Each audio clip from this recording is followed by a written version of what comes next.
পরে জানিয়ে দিলেন তোমরা সুবহানাল্লাহ পাঠ করবে। হাদিসটা মিশকাত শরীফে এসেছে, একবার সুবহানাল্লাহ পাঠ করা হয় আসসামা আল আরদা, আসমান আর জমিন যতটা difference, crore crore million million billion billion trillion trillion crore crore kilometre রাস্তা।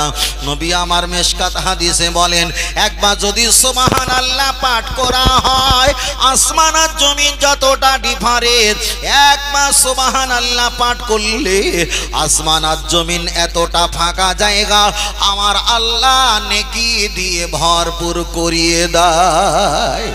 আর একটু জোরে হবে না?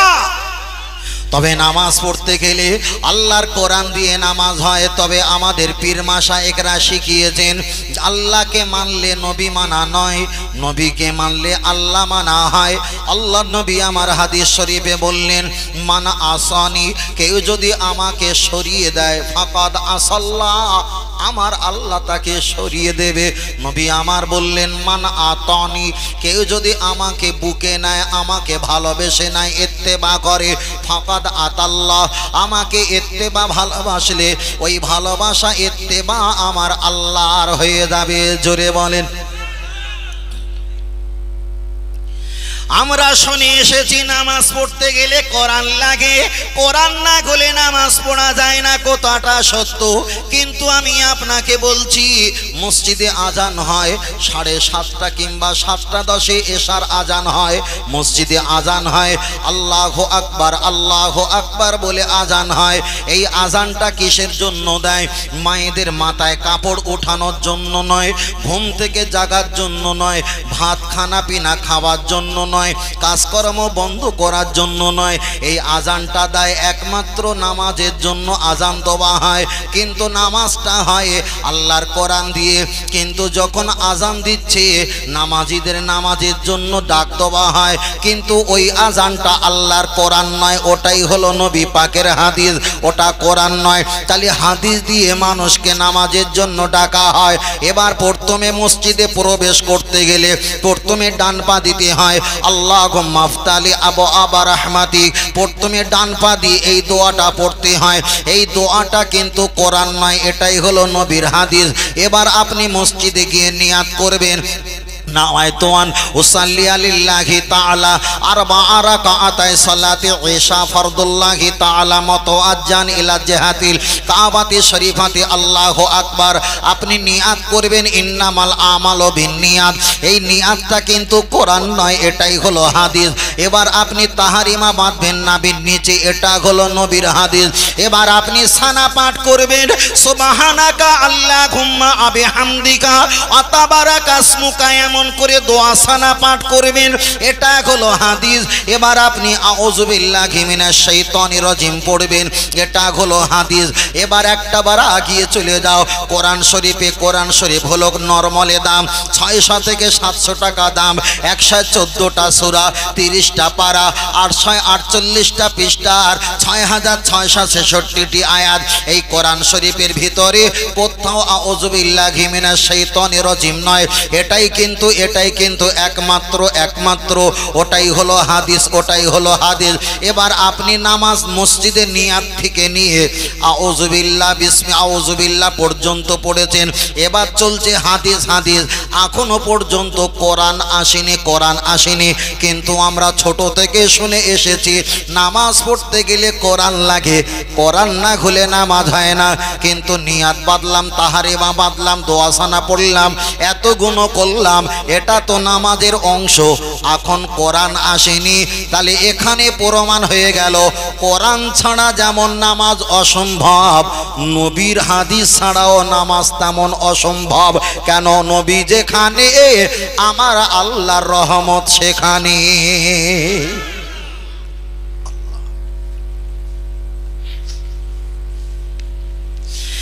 আপনি বিসমিল্লাহ পাঠ করলেন, সূরা ফাতিহা শরীফ পাঠ করলেন, এটা হলো আল্লাহর কোরআন।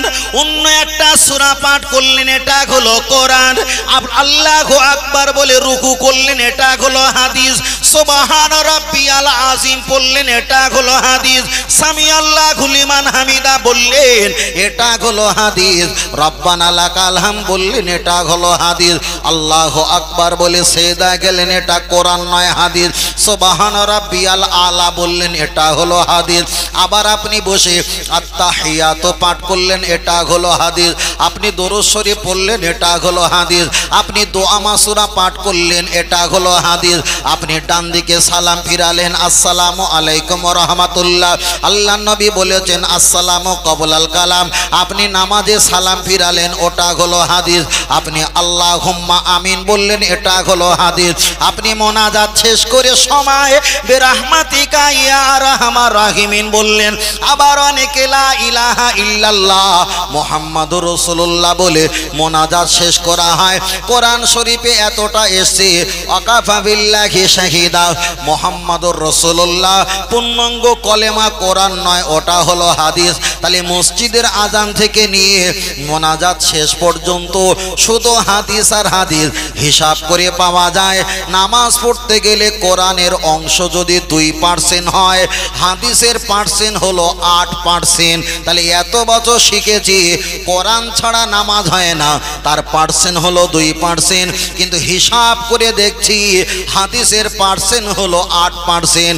এখানে আল্লাহ আবার বুঝিয়ে দিয়েছে, তোমার নবী যেখানে আমি আল্লাহ আমার রহমত সেখানে। জোরে বলে আল্লাহ আল্লাহ আল্লাহ। আমার কথা বুঝতে পারছেন তো ভাই?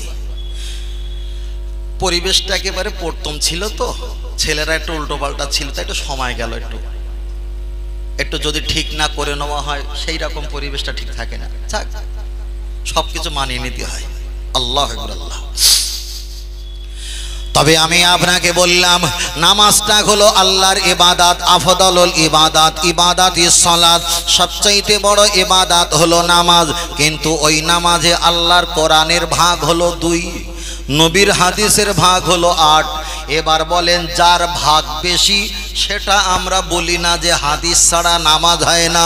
কোরআনের পার্সেন্ট 2, ওটা ভাগ কম, তাই আমরা বলেছি কোরআন ছাড়া নামাজ হয় না। এখানে বোঝাতে হয়েছে কোরআনের নাম নিলে আল্লাহ হয়তো রেগে যাবে, এটা কোনো হাদিস দলিল নয়।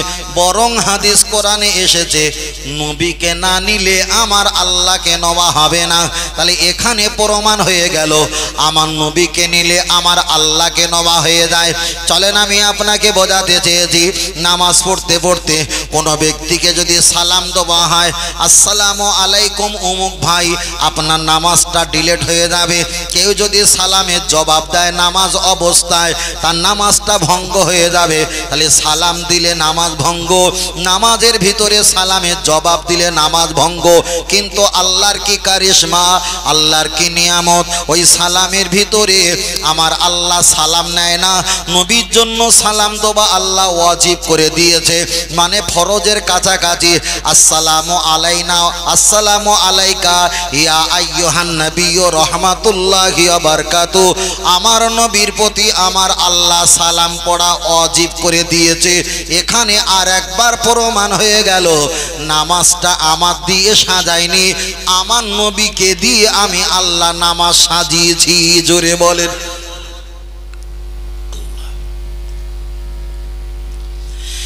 এবার নবীকে সালাম দিতে হয় নামাজের ভিতরে, না দিলে নামাজ হয় না। কেন? তাশাহুদ পড়া ওয়াজিব, নইলে নামাজ হবে না। চলেন শুধু ওখানে নবী নয়, ওখানে পরে এসছে, পরের লাইনটা পড়ে দেখেন। পরের লাইন লেখা এসছে আসসালামু আলাইনা ওয়া আলা ইবাদিল্লাহিস সালিহিন। যারা আল্লাহর ওলি বান্দা, আল্লাহর মাহবুব বান্দা, আল্লাহর নৈকট্য প্রাপ্তকারী যারা বান্দা, আমার আল্লাহ নবী তাদেরকেও সালাম দিয়েছে, আমার আল্লাহ তাদেরকেও সালাম দেওয়া জায়েজ করে দিয়েছে। তাহলে নামাজের ভিতরে শুধু নবীদের সালাম নয়, যারা নবীকে আল্লাহকে জান প্রাণে ভালোবাসে তাদেরকে ওলি বলা হয়, আমার আল্লাহ তাদেরকেও সালাম দেওয়া জায়েজ করে দিয়েছে। জোরে বলেন সুবহানাল্লাহ। আবার কেউ বলবে হুজুর আমি কোনো পীর মাশায়েখ মানিনি, আমি কোনো অন্য কোনো ব্যক্তিকে মানিনি, আমি আল্লাহকে মানি আর নবীকে মানি, আমি কোনো পীর মাশায়েখকে মানিনি। ভালো কথা, কিন্তু নামাজের ভিতরে আসসালামু আলাইনা ওয়া আলা ইবাদিল্লাহি সালিহিন, যারা আল্লাহর নৈকট্য প্রাপ্তকারী বান্দা বান্দি খোদাভীরতা আল্লাহওয়ালা, তাদেরকে নামাজের ভিতরে সালাম দেওয়া হয়। নামাজ থেকে বার হয়ে এসে বলছে আমি কোনো পীর মাশায়েখকে মানিনি, কিন্তু নামাজে তাদেরকে সালাম দিয়েছে। আবার নামাজ থেকে বার হয়ে এসে বলছে আমি কোনো পীর মাশায়েখ মানিনি, এদেরকে মুনাফিক বলা হয়। তাহলে নামাজের হাদিসের ভিতরে আল্লাহর মাহবুব বান্দাদের সালাম দেওয়া হয়। ওখানে শুধু শেষ নয়, সূরা ফাতিহা শরীফ পড়তে হয়।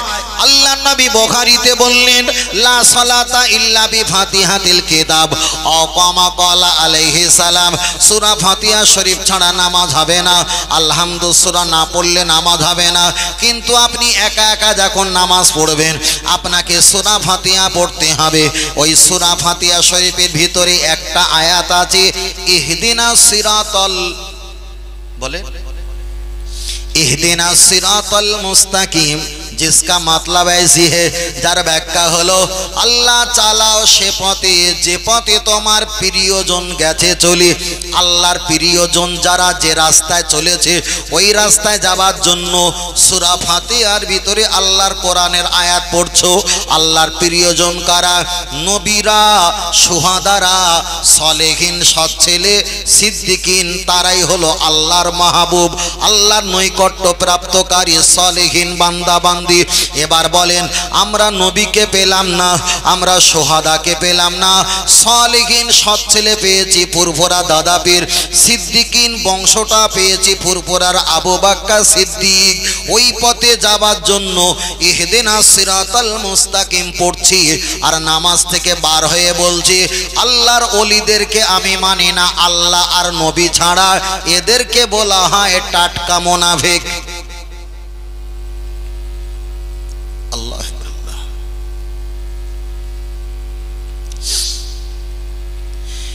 এবার মুনাফিক সম্পর্কে আপনার কাছে আরো একটু তথ্য তুলে দেই। আপনাদের এলাকায় কোনো বেনামাজি যদি মারা যায়, বেনামাজি জীবনে নামাজ পড়ে না, হয়তো বছরে 2 বার পড়ে কুরবানির নামাজ, ঈদুল ফিতরের নামাজ, এই রকম বেনামাজি যদি মারা যায় তার জানাজা দাফন কাফন দোয়া জায়েজ না না জায়েজ? যাবে না যাবে না? হানাফি মাযহাবের মাসলা হলো বেনামাজি মারা গেলে তার জানাজা দাফন কাফন দোয়া যাবে, কিন্তু ইমানদার গোনা আছে, কিন্তু ইমানদার, তাহলে বেরোজদার মারা গেলে তার জানাজা দাফন কাফন দোয়া যাবে, বেনামাজি মারা গেলে তার জানাজা দাফন কাফন দোয়া যাবে, হজ না করে মারা গেলে তার জানাজা দাফন কাফন দোয়া যাবে। কিন্তু মুনাফিকের কথা বলছিলাম, নামাজি মুত্তাকি মুনাফিক যারা আছে এদের মারা গেলে জানাজা দাফন কাফন দোয়া হারাম।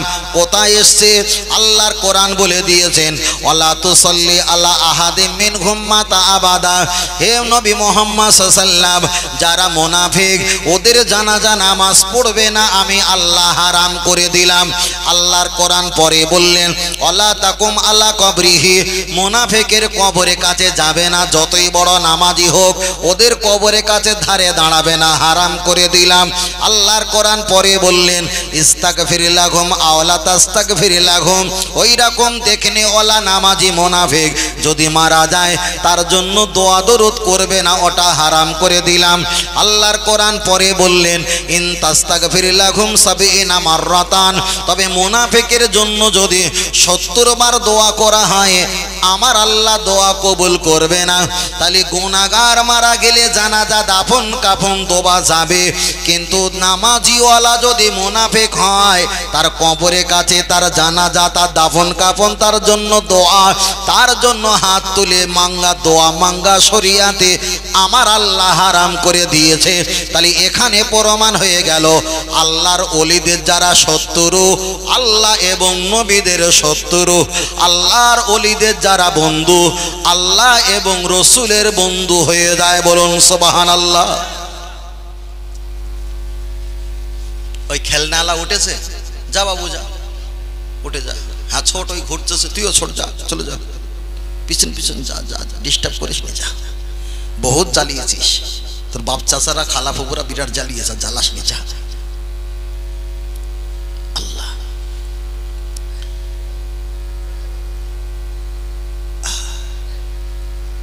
জি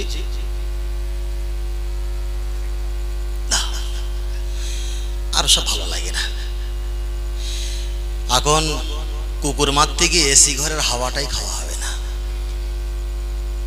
কুকুর মারতে গিয়ে এসি ঘরের হাওয়া, আমরা এখানে বসে আছি, এটা হলো আল্লাহ রহমতি জায়গা। ওদেরকে সাবধান করতে গিয়ে আমাদের আসল জিনিসটাই নেওয়া হবে না, ঠিক না বেটি? ওরা করুক কিনা করুক, অত ইমাম সাহেব হুজুর তো বিরাট কিছু বলে শুনলাম, অনেক কিছু বলেছে। বেশি হাদিস, একটা হাদিস পড়ছি, চলেন কেমন করে বলতে হয় বলার ধরনটা বলছি। মান রাই মিনকুম মুনকারান, তোমার সামনে যদি খারাপ অশ্লীল অ্যাকচুয়ালি খারাপই কাজ যদি হয়, তুমি কি করবে? ফালিও গয়রো বিয়াদিহি, প্রথম হাত দিয়ে পেটা শুরু করো। কিন্তু হাত দিয়ে মারা সম্ভব না। তাহলে সম্ভব যদি না হয়, পরেই রসুলের হাদিস বলছে ফাইল্লাম ইয়াস্তাতি ফাবিল লিসানি, তুমি জবান দিয়ে বলো। জবান দিয়ে যদি বলে ওরা পরিবর্তন না হয়, রসুল পরে বলছে ফাইল্লাম ইয়াস্তাতি ফাবি কলবি, তুমি অন্তত ঘৃণা করো যে এরা হলো গাধা। অজালিকা আদফুল ইমান, অন্তত তোমার ইমানটা বাঁচুক, তুমি ঘৃণা করো, তবে ওদের সঙ্গে তাল মিলিও না। আমি হাত দিয়ে প্রতিবাদ করতে পারবো না, মুখ দিয়ে বলতে পারো, বললে আমাদের কোনো লস হয়ে যাচ্ছে। অন্তত ঘৃণা করি যে ওদের কাজ ওরা করুক, আমাদের কাজ কি ভাই, ঠিক তাই তো? আল্লাহ আল্লাহ আল্লাহ আল্লাহ আল্লাহ, কিছু করার নেই ভাই, শেষ সময় তো। যারা ভালো ব্যক্তি হবে না ভাই, তারা ঝামেলা জোড়াতে যাবে না। আবার সব ঝামেলায় না জোড়ালে আবার বিপদ আছে। হজরত আবু বক্কর হুজুর একটু নরম গোছের মানুষ ছিলেন, রসুলের সাহাবা, একদম নরম গোছের মানুষ, একদম শান্তশিষ্ট। আবার হজরতে ওমর ফারুক হুজুর বিশাল গরম ছিল। তা আপনি দুটো কোয়ালিটির ভিতরে একটা কোয়ালিটি নাও, হয় আপনি একটু গরম হও, না একটু নরম হও। তাই ইমাম সাহেব হুজুর আগে ছিল ওমর ফারুকের মতন গরম, তা আমি তারপরে আবু বক্কর হুজুর নরম হই। সমান সমান হয়ে গেলে কি সমাজ চলবে? না কি ভুল বলছি? সমাজ চলবে না, বুঝলেন না? বলতে হবে, ডাকতে হবে। আসলে আমরা বক্তব্য করি, কিন্তু শতদিক দিয়ে খেয়াল রাখি, কিন্তু মজবুরি অবস্থায় কিছু বলাও যায় না। আল্লাহ আল্লাহ, বুঝলেন না? যেহেতু এখন আমি তো এখানে বসে কোরআন হাদিস ছাড়া অন্য কিছু বলতে পারবো না, কিন্তু এখন ইলেকশনের সময় রাস্তা দিয়ে আসছিলাম আপনাদের বাকাদা ঢোকা 2 কিলোমিটার আগে। এখন পুলিশ সব নাকা চেকিং করছে, এখন সব জায়গায়, আস্তে আস্তে তো অনেক জায়গায় করেছে। আবার আমাকে বলে দিচ্ছে হুজুর জলসা যাচ্ছ যাও, কিন্তু টাকা পয়সা যেন বেশি করে নিয়ে এসো। নাহলে কেন? বলছে 11,000 টাকার উপরে থাকলে আমরা কিন্তু ধরছি। আইলে তাহলে কি করব? ফোনপে যদি না হয়, বলে হুজুর তাহলে পয়সা নিয়ে আসবে, তাহলে আপনি ওদের কাছে লিখে নিয়ে আসবে যে আমরা অমুক জায়গা থেকে এত টাকা হুজুরকে হাদিয়া নজরানা আমরা টাকা দিয়েছি। কথা বুঝতে পেরেছেন? বেশি যদি থাকলে, বেশি টাকা থাকলে কেন? বলে বেশি টাকা থাকলে আমরা মনে করবো যে আপনি ভোট কিনতে এসছেন। কথা বুঝতে পেরেছেন? কি বিপদ! বেশি টাকা থাকলে ভোট কিনতে এসছেন, তাহলে মনে হয় আমি সেই 24 পরগনা সুন্দরবন থেকে গেলে ভোট কিনতে এসছি। বলে না হুজুর, এটা আমাদের রুলস, এটা করতে হবে। হ্যাঁ, একটা পিঁপড়ে অন্যায় করলে সব পিঁপড়ে ধরতে হয়, তো তা কিছু করার নেই। তাহলে তোদের কাজ তোরা কর, আমার কাজ আমি করি। আমি যাওয়ার সময় নাম্বার যখন লিয়েছিস, যাওয়ার সময় অন্তত আমার চিনতে পেরিয়েছিস, ছেড়ে দিস করি, বাদ বাকি দূরের রাস্তা দেখে নেবান। সমস্যা এখন চলছে, কিছু করার নেই। আপনার রুলস মানতে হবে না, আপনার তাদের কাজ তাদের করতে দিতে হবে, আপনার কাজ আপনার করতে দিতে হবে। এটা যদি তাই হয়, তা ওদের কাজ ওরাও করুক, আমাদের কাজ আমরা করি।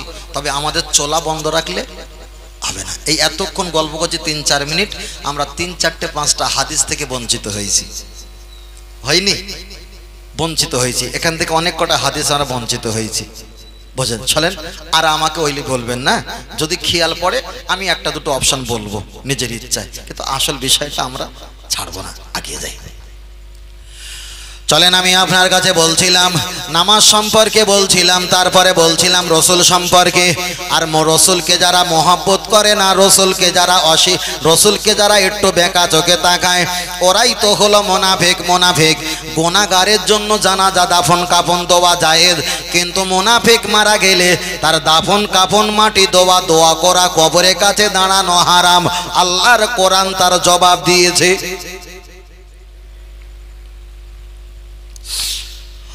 ও আমার বাপজির, আমি আপনাকে বোঝাতে চাই, চলেন আর একটা আফসানা গিয়ে যাওয়া যাক। লক্ষ্য করে দেখা যায় এখান থেকে নিয়ে আল্লাহর কাবা শরীফ 8,500 কিলোমিটার রাস্তা যাবার মতো ক্ষমতা নেই, আমাদের কোনো অর্থ নাই। তবে আমি আপনার কাছে একটা বার বলছি, 5 ওয়াক্ত নামাজ পড়া হয় কাবাতে শরীফাতে, আল্লাহু আকবার বলে আমরা নামাজ পড়ি। তবে নসিব তাদের ভালো যারা আল্লাহর কাবা শরীফ চোখে দেখেছে।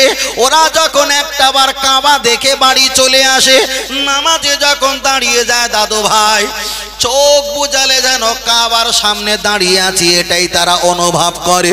কিন্তু আমরা কাবার ছবি দেখে আল্লাহর কাবাটা সামনে নিয়ে আসা আমাদের পক্ষে অসম্ভব হয়ে যায়।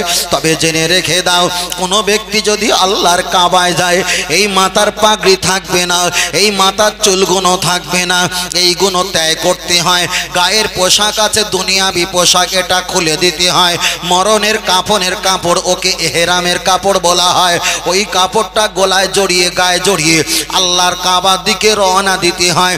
ছেলে মেয়ে বিবি বাচ্চার কথা, আলাউলাদ পরিবারের কথা এই জবানে থাকবে না, একটাই জবানে থাকবে আল্লাহুম্মা লাব্বাইক লাব্বাইক লা শারীকা লাকা ইন্নাল হামদা ওয়ান নি'মাতা লাকা। এই তাসবিহটা পাঠ করতে করতে আল্লাহর কাবা শরীফের দিকে হাজির হয়ে যায়। তবে নবী আমার জানিয়ে দিয়েছেন, তোমরা যেমন মসজিদে উঠতে গেলে আল্লাহুম্মা আফতালি আবওয়াবা রাহমাতিক দোয়া পড়ো ডান পা দিয়ে, আল্লাহর কাবায় যখন ঢুকবে এই দোয়া আর ডান পাটা দেবে। এক একটা দরজা আছে, বাবুল লোমা, বাবুল ফাতা, বাবুল কোরাই, বাবুল জিবরিল, বাবুল জমজম, এক একটা কাবার ঢোকার দরজা। আপনি যখন আল্লাহর কাবা শরীফে হাজির হয়ে যাবেন, আল্লাহর কোরআন জানিয়ে দিয়েছেন ওমান দাখালাহু কানা আমিনা। এরা বাঁকুড়া জেলার মানুষ হতে পারে, এরা দেখা যায় বাঁকুড়া এলাকার মানুষ হতে পারে, এরা বিভিন্ন জেলা রাজ্যের মানুষ হতে পারে। আল্লাহর কোরআন বললেন, কোন ব্যক্তি যদি কদম তুলে আল্লাহর কাবা শরীফে যদি একটা বার কদম রাখে, ওমান দাখালাহু কানা আমিনা, ওই ব্যক্তির যত পাহাড় গোনা থাকুক না কেন, আল্লাহর কাবায় পা রাখার সঙ্গে সঙ্গে আমার আল্লাহ জিন্দেগির গুনাহকে মাফ করে দেয়। আর একটু জোরে বলেন সুবহানাল্লাহ। তবে জেনে রেখে দাও, আদুর পৃথিবীর মানুষ দুই কারণে কাঁদে, একটা খুশিতে কান্নাকাটি করে, একটা দুঃখতে কান্নাকাটি করে। দুঃখ পেলে যেমন কাঁদে, খুশি হলেও তেমন মানুষ কাঁদে। আল্লাহর কাবা যারা 40-60 বছর চোখে দেখেনি, কাবাতে শরীফাতে নামাজ পড়েছেন, ওই কাবাটা যখন স্বচক্ষে আল্লাহর কাবাটা দেখবে, চোখ থেকে অগর করে গলগল করে পানি জারি হয়ে যায়। এই কাবা শরীফের দিকে এত বছর ফিরে নামাজ পড়লাম, আল্লাহর কাবাটা চোখে দেখলাম না। আল্লাহর নবী জানিয়েছে, এই কাবা শরীফে 120টা করে রহমত জারি হয়। আপনি 3 দিকে তাকালে অটোমেটিক নেকি, মা বাপের মুখের দিকে তাকালে অটোমেটিক সওয়াব, আল্লাহর কোরআনের দিকে তাকালে অটোমেটিক সওয়াব, আল্লাহর কাবার দিকে তাকালে অটোমেটিক সওয়াব পাওয়া হয়। আপনি কাবা শরীফে 120টা করে রহমত জারি হয়। আল্লাহর কাবায় কে বলেছে 14, কে বলেছে 16 জায়গা দোয়া কবুল হয়ে যায়। আল্লাহর কাবা শরীফ ঘোরা হয়, ইন্নী উরিতু তুআফা ইয়াসিরু ওয়া তাকাব্বালহু মিন্নি। আল্লাহর কাবা শরীফটা 7 বার প্রদক্ষিণ করা হয়। আল্লাহ জওয়ারে আসওয়াদ পাথর, এই জান্নাতি পাথরের চুম্বন দেওয়া হয়। পৃথিবীর কোন মানুষ চুম্বন দিত না, এই পাথরে নবী আমার চুম্বন দিয়েছিল বলে ধনী ধনাঢ্য অসহায় দুর্বল আক্রান্ত ছোট বড় সমস্ত ব্যক্তিরা আল্লাহর কাবা শরীফে এই হাজার আসওয়াদ পাথরের চুম্বন দেয়। তবে নবী আমার হাদিস শরীফে বললেন, কাবা শরীফের যেখানে ছাদ, ওই ছাদের একটা পানি পড়ার জন্য নল আছে, ওটা সোনার নল, ওকে বলা হয় মিজাবে রহমত। ওই জায়গায় দাঁড়িয়ে দাঁড়িয়ে আল্লাহর কাবা শরীফের পাশে দাঁড়িয়ে হাজী সাহেব যে দোয়া চাইবে, আমার আল্লাহ ওই দোয়াটা হাজী সাহেবের জন্য কবুল করে নেবে। আর একটু জোরে হবে না? জীবনে গাড়ি বাড়ি ঘর অনেক সম্পদ করেছে, অন্তত ৮০,০০০ টাকা খরচা করেন ওমরা 18 দিনের জন্য। ছেলে মেয়ে বিয়ে বাচ্চার জন্য অনেক টাকা সঞ্চয় করেছেন। বৌমার জন্য 30,০০০ টাকা দিয়ে অলংকার দিয়েছেন। ছেলের জন্য 30,০০০ 22,০০০ টাকা দিয়ে মোবাইল দিয়েছেন। বড় ছেলেটার জন্য 3 লক্ষ টাকার জায়গা ছেড়ে দিয়েছেন। নিজের জন্য কি করলেন? তোলা ফাঁকা। তোমার বাপের সম্পত্তি বাবা, তোমার বাপের সম্পত্তি। সবাই তোমার মাথার উপরে কাঁঠাল রেখে কবার করে খেয়ে নিল, আর কবরে যাওয়ার সময় ওই এঁচড় ঢোবলা ছাল কটা তোমাকে দিল, একটা কাপড় নিয়ে তুমি কবরে যাও। কি করেছি? শুধু পরের তোলায় শুধু মাটি দিয়েছি যাতে লিক না হয়ে যায়, নিজের তোলা ফাঁকা হয়ে গেছে, হিসাব করিনি। আমি মুরব্বীদের বলবো, সময় শেষ, হাঁটুর রস শেষ। একটু কাবা শরীফে মদিনা শরীফে রসুল পাকের রওজা মোবারকে যাওয়ার জন্য অন্তত ৮০,০০০ টাকা জোগাড় করো। ওমরা যাও 18 দিন 20 দিনের জন্য। কি ছাড়া জীবনে কিছু করতে পারিনি। যে নবী আমাদের জন্য কাঁদে, সেই নবীর বাড়িতে একবারও যাইনি। যে কাবাতে শরীফাতে বলে নামাজ পড়েছে 70-60 বছর, সেই কাবা সচক্ষে চোখে দেখিনি। আমি বলি আল্লাহর গোলাম, আমি বলি রসুল তোমায় ভালোবাসি, কিন্তু এত টাকা খরচা হলো। রসুল বলল না যে তোরা একটু আমার বাড়িতে আয়, গেলাম না। শুধু রসুল বলেছেন আমার বাড়িতে আসলে আমি তোমাদের খালি হাতে ফেরাই না। বলো সুবহানাল্লাহ। আল্লাহর কোরআন জানিয়ে দিলেন, কাবা শরীফ যদি হাজির হয়ে যায়, কাবা শরীফে যদি কোনো ব্যক্তি যদি হাজির হয়, ওমান দাখালাহু কানা আমিনা, ওই ব্যক্তির জিন্দেগির গুনাহ মাফ হয়ে যায়। আমার আল্লাহ বান্দাকে খালি হাতে ফেরায় না, গুনাহটা মাফ করে দিয়ে পাঠিয়ে দেয়। আল্লাহ নবী বললেন, কোন গুনাহগার উম্মত যদি আমি রসুল আমার মাজার শরীফের কাছে আসে, মানজারা কবরিন, আমার মাজারটা দেখবে, অজাবাত লাহু শাফাতি, আমি তাদেরকে খালি হাতে ফেরাবো না। হাসরের ময়দানে আমার মাজার শরীফটা দেখার বিনিময়ে ওদের জান্নাতে দেওয়ার দায়িত্ব আমি রসুল আমার হয়ে যাবে। জোরে বলেন। ও আমার সোনা মানিকের, আমি আপনাকে বোঝাতে চাই, আল্লাহর কাবার কথা আমি সংক্ষেপ করে বললাম, মদিনা শরীফের কথা আমরা বললাম, রসুলের ঝুটা আমরা খাইনি। কিন্তু এক সময় আবু বকর রাদিয়াল্লাহু তাআলা আনহু, প্রথম খলিফা আল্লাহর নবী, এক সময় জমজমের কূপের পানি পান করছিলেন। আবু বকর হুজুর আমান জিজ্ঞাসা করলেন, ইয়া রাসূলুল্লাহ, আপনাকে আমি অনেকক্ষণ খুঁজে পাই না, কোথায় ছিলেন আপনি? আপনার সন্ধানে আমি বার হয়েছি।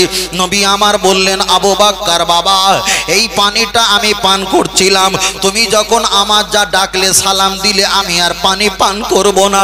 এই পানিটা এমন একটা জায়গায় জমা রাখো, অনেকে কাবা দেখবে, আমি রসুল আমার ঘর মোবারক দেখবে, কিন্তু আমাকে দেখতে পাবে না, কষ্ট পাবে। ওদের জন্য আমার এই ঝোটা এঁটো পানিটা যেন নসিব হয়ে যায়। আবু বকর হুজুর বললেন, ইয়া রাসূলুল্লাহ, আমি হয়তো অতদিন বাঁচব না, এই পানিটা আমি কিভাবে রাখতে পারি, কিভাবে সম্ভব? আবু বকর হুজুর তিনি নিয়াত করলেন, আল্লাহ, তুলেছি আপনার দরবারে দুখানি হাত, আল্লাহ কবুল করে নাও। আবু বকরে মোনাজাত, ওই পানিটা নিয়ে আবু বকর হুজুর আমার আবার তিনি জমজমের কূপের পানিতে নিক্ষেপ করে দিলেন।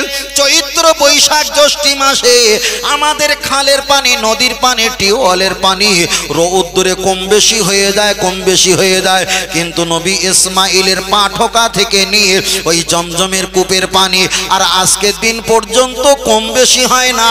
তার কারণ হলো ওই পানিতে আমার নবীর ঝুটা মোবারক আছে, এঁটো আছে। তাই 70 লক্ষ হাজি সাহেবরা যারা আল্লাহর কাবা শরীফে হজ করতে চলে যায়, ওরা 10 লিটার করে ব্যারেলে করে পানি নিয়ে আসে। আমরা কাবা যেতে পারিনি, মদিনা যেতে পারিনি, কিন্তু ওই জমজমের পানি আমরা জীবনে হয়তো একবার পান করেছি। তবে এটাই আমাদের আশা, আমার নবী পাকের ঝুটা মোবারক পান করেছে। বলুন সুবহানাল্লাহ। আর একটু জোরে বলেন সুবহানাল্লাহ। আল্লাহ আজকের আপনাদের মাহফিল থেকে একটা কথা খেয়াল রাখতে হবে, এখানে আমরা বসেছি, অনেকের আব্বা নাই, অনেকের মা নাই, অনেকের ছেলে মেয়ে বিয়ে বাচ্চা নাতি পোতা আল আওলাদ বিদায় নিয়ে নীরব নগরে কবরবাসী হয়ে গেছে।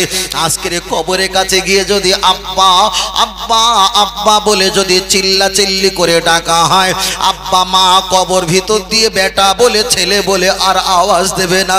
গলা যদি ফাটিয়ে ফেলা হয়, আব্বা মা আর একবারও ছেলে বলে আওয়াজ দেবে না। তাই নবী আমার জানিয়ে দিলেন, এই আমার উম্মাত উম্মাতানিরা, তোমার আব্বা মায়ের কবরে যদি আযাব হয়, তামাম পৃথিবীর খালের পানিটা নিয়ে যদি ওই প্রজ্বলিত অগ্নি কবরে যদি চাপিয়ে দেওয়া হয়, ওই পানিতে আযাবটা মাপ নাও হতে পারে। আটলান্টিক মহাসাগর, তামাম পৃথিবীতে যত খাল নদী নাহেন্দি তলাব পুকুর, এই খাল বিলের পানিটা নিয়ে যদি একটাবার যদি আব্বা মায়ের কবরে ছিটানো হয়, ওই পানির দ্বারায় কবরে আযাবটা মাপ নাও হতে পারে। আপনার আব্বা মায়ের কবরে যদি আযাব হয়, আল্লাহর কাবার এলাকায় যত ইমাম আছে, ওই ইমামকে নিয়ে আব্বা মায়ের জন্য যদি হাত তুলে দোয়া চাওয়া হয়, দোয়াটা কবুল হতে পারে নাও হতে পারে। তামাম পৃথিবীর যত হাফেজ কোরআন, আলেমে দিন, হাফেজ ইমাম ওয়াইজিন বক্তা আছে, এদেরকে নিয়ে একটাবার যদি আব্বা মায়ের কবরের কাছে হাত তুলে দোয়া করা হয়, ওই হাত তুলে দোয়া করার বিনিময় দোয়াটা কবুল হতে পারে নাও হতে পারে। তবে একটাবার আগিয়ে চলে যাওয়া যাক, কোন পানির দ্বারা কবরে আযাব মাফ হওয়া সম্ভব। আল্লাহ নবী ইব্রাহিম আলাইহিস সালাম নিজের স্ত্রী মা হাজরা আলাইহাস সালামকে সঙ্গে করে নিয়ে, নবী ইব্রাহিম নবী দেখা যায় ইসমাইল আলাইহিস সালামকে সঙ্গে করে নিয়ে চলে গেলেন আল্লাহর কাবার এলাকায়। তখন কিন্তু কাবা শরীফটা বালিতে ঢাকা পড়ে গেছে, একেবারে সমান, এখানে চেনা অসম্ভব। নবী ইসমাইলকে নামিয়ে দিল, আম্মা জান হাজরা আলাইহাস সালামকে নামিয়ে দিল।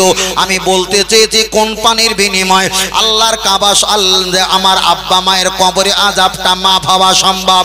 নবী ইব্রাহিম আলাইহিস সালাম নিজের বিবিকে নামিয়ে দিয়েছেন, নিজের বাচ্চা নবী ইসমাইলকে নামিয়ে দিয়েছেন। বিবি রে, আমি তোমায় নামিয়ে দিলাম, এই নাও কিছু পানি, এই নাও কিছু খাজুর, আমি তোমায় দিয়ে দিলাম। যদি পানির পিপাসা হয়, এই পানিটা তুমি পান করবে, তোমার বাচ্চাকে পিলাবে। খাজুর খাবার যদি প্রয়োজন হয়, এই খাজুরটা খাবে, তোমার বাচ্চাকে খাবে। নবী ইব্রাহিম বিদায় নিয়ে চলে গেলেন। আম্মা জান হাজরা আলাইহিস সালাম ওই পানিটা পান করে, বাচ্চাকে খাওয়ায়, নিজে খায়। কিছুদিন না যেতে যেতে পানি শেষ হয়ে গেছে, খাজুর গুলো শেষ হয়ে গেছে। নবী ইসমাইল আলাইহিস সালাম পানির জন্য চিৎকার দেওয়া শুরু করলেন, কান্না শুরু করলেন। আমার আম্মা জান মা হাজরা আলাইহিস সালাম পানির জন্য একবার সাফওয়া পাহাড়ে যায়, একবার মারওয়া পাহাড়ে যায়। আল্লাহর কোরআন নাজি, আল্লাহর কোরআনের আয়াতে এসেছে, ইন্না সাফাল মারওয়াতা মিন শাইরিল্লাহ। ওই সাফওয়া মারওয়া পাহাড় আমাদের নেকি আর গোনা ওজন করানোর জন্য হাসরের ময়দানে আল্লাহ পাল্লা হিসাবে ব্যবহার করবে। জোরে বলেন সুবহানাল্লাহ। আর একটু জোরে বলেন। তাহলে আমাদের নেকি গোনা ওজন করার জন্য পাল্লা তৈরি, সেটা হলো সাফওয়া পাহাড় আর মারওয়া পাহাড়। ওই পাহাড়ে, ওটাই হলো মিজান, ইংরেজিতে মিজান বলা হয়, আর আমরা দাঁড়ি পাল্লা বলে থাকি। ওখানেই আল্লাহ হিসাব করাবে। আল্লাহ আকবার। আম্মা জান হাজরা সাফওয়া পাহাড় মারওয়া পাহাড়ে যখন পানি পেলেন না, ওখান থেকে আবার দৌড়ে বাচ্চাকে গলাটা ধরে হাতটা ধরে নিজের জিহ্বাটা নিয়ে বাচ্চার গালের ভিতরে দিয়ে বলে, এই আমার ছেলে রে, এ নবী ইসমাইল তোমার আব্বাজি নাই, এখানে পানি শেষ, খাজো শেষ, আমার জিহ্বাটা একটাবার গালের ভিতরে প্রবেশ করিয়ে দিলাম, আমার জিহ্বাটা চুক চুক চুক চুক করে চোষো। এই বেটা ইসমাইল আলাইহিস সালাম, পানির নিবারণটা মিটিয়ে নাও। নবী ইসমাইল আলাইহিস সালাম তিনি ওই জিহ্বাটা, মায়ের জিহ্বাটা চষে তাও কিন্তু পানির তৃষ্ণাটা মেটাতে পারে না। আম্মা জান হাজরা তিনি পানির জন্য সাফওয়া গেলেন, মারওয়া গেলেন, পানি পেলেন না, আবার তিনি দৌড়ে মারওয়া গেলেন, ওখানে পানি পেলেন না।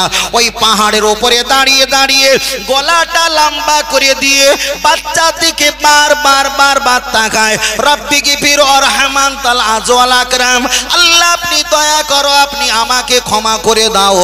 কোনো মানুষ বিপদে পড়লে আল্লাহ আপনার দিকে তাকায়, আমি আপনার দিকে বারবার না তাকিয়ে আমার বাচ্চা ইসমাইলের দিকে তাকিয়েছি, আল্লাহ আপনি ক্ষমা করে দাও, মাফ করে দাও। নবী ইসমাইলের মা আম্মা জান হাজরা ওই সাফওয়া পাহাড় থেকে দৌড়ে চলে আসে, আমার আল্লাহ পাক জানিয়ে দেয়, এ জিবরিল আমিন আলাইহিস সালাম, আমার নবী কান্নাকাটি করে, যাও তুমি একটাবার চলে যাও, 70,000 ডানা তুমি একটাবার আস্তে করে ওখানে একটু ঘা দাও আর একটু নোকের আঁচড় দিয়ে দাও। তুমি নবী ইসমাইল পাটা উঁচু করে, হাড্ডি ছোট, নরম পা, তুলতুলে পা, ছোট বাচ্চা, ওই বাচ্চা পাটা উঁচু করবে, নিচু করবে, আর পাটা যতটা নিচুতে পড়বে আমি আল্লাহ পাক জানিয়ে দিই কোন ফায়াকুন, আমার হুকুমে নবী ইসমাইলের পায়ের দাপটে আমি আল্লাহ অত বড় পাহাড় ফাটিয়ে আবে জমজমের পানি বাহির করে দিলাম। আর একটু জোরে হবে না, আর একটু জোরে হবে না। তাহলে নবী ইসমাইল আলাইহিস সালাম পা ঠুকেছে, আল্লাহ পানি বাইর করেছে। আমাদের পূর্বের একটা কথা ছিল কি, আব্বা মায়ের কবরে যদি আযাব হয়, তামাম খালের পানি, নদীর পানি, টিউবওয়েলের পানি যদি দিয়ে মাপ না হয়, এবার এসেছিলাম আমরা কোথায়, জমজমের পানি। জমজমের পানি, আব্বা মায়ের কবরে যদি আযাব হয়, জমজমের কূপের পানি যদি দেই, মাপ হবে বাবা, মাপ হবে। মাপ যদি হতো তাহলে প্রতি হাজী সাহেব সারা বছর বাঁদরামো করতো আর টাকা জোগাড় করে হসপাকে গিয়ে জমজমের পানিটাই নিয়ে আসতো, যে মরে গেলে ঢেলে দিবি। না, সম্ভব না, কখনো সম্ভব না।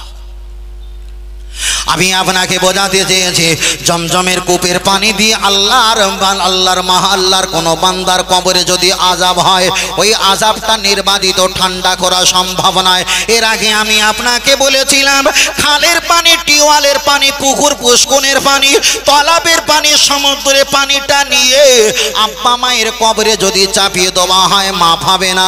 আপনি জমজমের পানিটা নিয়ে যদি আব্বা মায়ের কবরে নিক্ষেপ করে দেওয়া হয়, তাও কিন্তু জাহান্নামের আগুনটা বন্ধ করা যাবে না। হুজুর কোন কারণে বন্ধ হয়ে যাবে? নবী আমার বললেন, এই আমার উম্মতেরা তোমরা একটাবার আগিয়ে যাও, তোমার আব্বা মায়ের কবরের কাছে আগিয়ে যাও। ইয়া রাফিউ ইয়া দাইহি, দোকানে হাত তুলে দোয়া যাও, ইয়া রাসূলুল্লাহ আমরা নব মুসলিম, নতুন মুসলমান হয়েছি, আরবিতে কথা বলতে পারি, কিন্তু আরবি সূরা আমাদের মুখস্থ নাই। নবী বললেন, পণ্যওয়ালা ব্যক্তি দুটো তেলাওয়াত করিয়ে নাও। হুজুর কিছু মাইল ভুট্টা, জবা, আটা, খাজুর তাকে বকশিশ করব, তেমন পারিশ্রমিক দেওয়ার মতো ক্ষমতা নেই।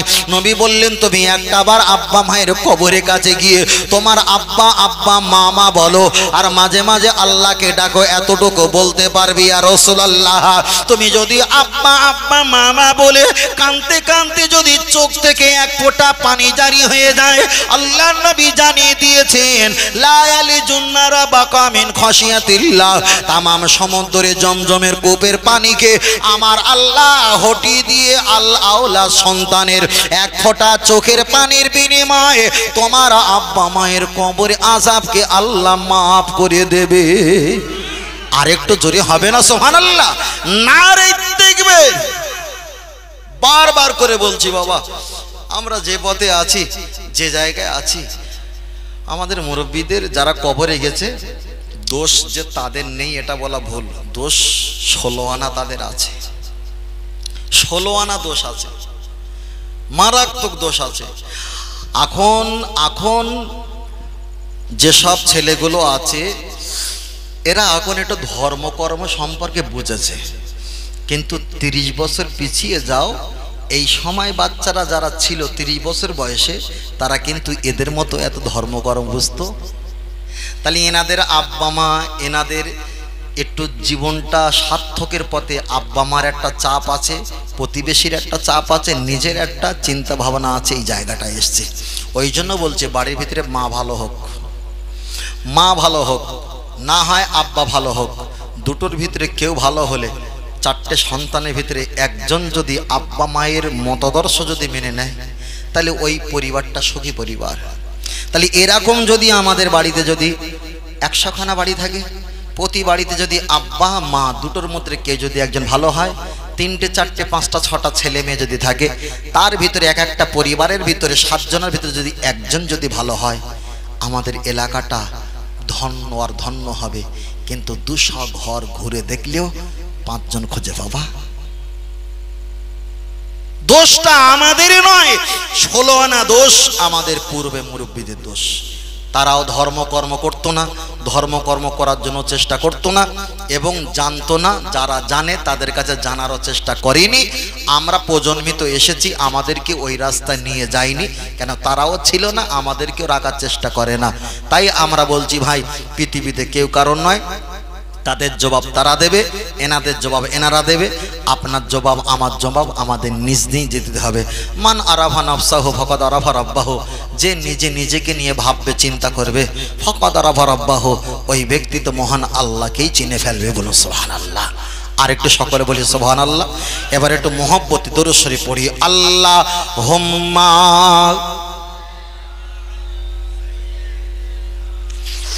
জোরে পড়ো ছেলেরা। ওয়ালা আলি সাইয়্যিদিনা, আরেকটা প্রাণ ভরে আল্লাহুম্মা সাল্লি আলা সাইয়্যিদিনা। পড়েন বাবা, নবীর শানে পড়ো। ওয়ালা আলি সাইয়্যিদিনা। এ জীবনে যাহার জবান নবীর প্রশংসা করে না, সে তো ভাইজান কঠিন দিনে নবীর শাফাআত পাইবে না। আল্লাহুম্মা সাল্লি আলা, ছেলেরা পড়ো না বাবা, জোরে পড়ো বাবা। ওয়ালা আলি সাইয়্যিদিনা। ও গো আমার প্রিয় নবী, তোমার প্রেমে পাগল সবই, আহায় জন্ম হইয়া আমার ভালো কাগেরামে, রেখোছো আমায় পাগল করে, আহায় জন্ম হইয়া আমার ইন্ডিয়াতে, রেখোছো আমায় পাগল করে। রসুল তোমায় ভালোবাসি, মন হৃদয় উজাড় করে, বুকের মাঝে জ্বালায় আমার, দূর হবে তোমার দিদারে, দূর হবে তোমার দিদারে। ও নবী সুখে তুমি, দুঃখে তুমি, মুখে তুমি, বুকে তুমি, আহায় মায়া যদি লাগে তোমায়, মায়া যদি লাগে তোমায়, দিদার দিও স্বপ্ন যোগে।